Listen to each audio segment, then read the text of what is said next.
এই যে বুড়ো, তিন নাম হয় দিদি শ্বশুর মশাই। তুই আগে আমায় কি বললি? কই কিছু বলিনি তো।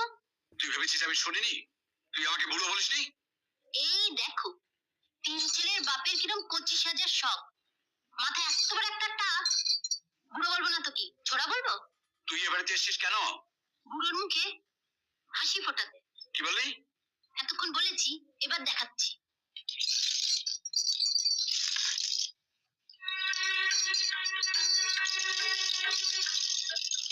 ও, গয়না পাঠিয়েছে? লক্ষ্মী মেয়ে। দে দে, আমায় দে।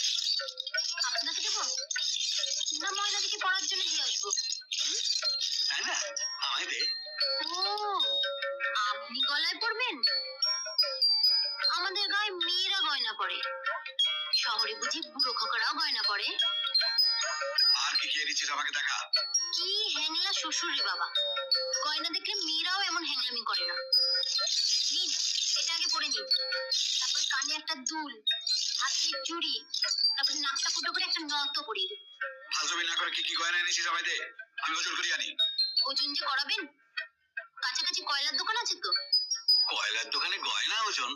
হ্যাঁ, প্রথমে গয়নাগুলো পরিয়ে আপনার ওজন করব, তারপর গয়নাগুলো খুলে আবার আপনার ওজন করব, তাহলে গয়নার ওজন বেরিয়ে যাবে।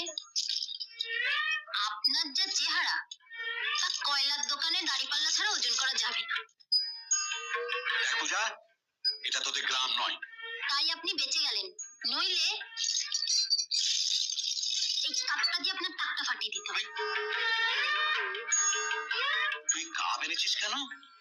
আপনার জন্য গয়না এনেছি, আর আপনার বড় বৌমার জন্য কাপ। এই নিন আপনার গয়না।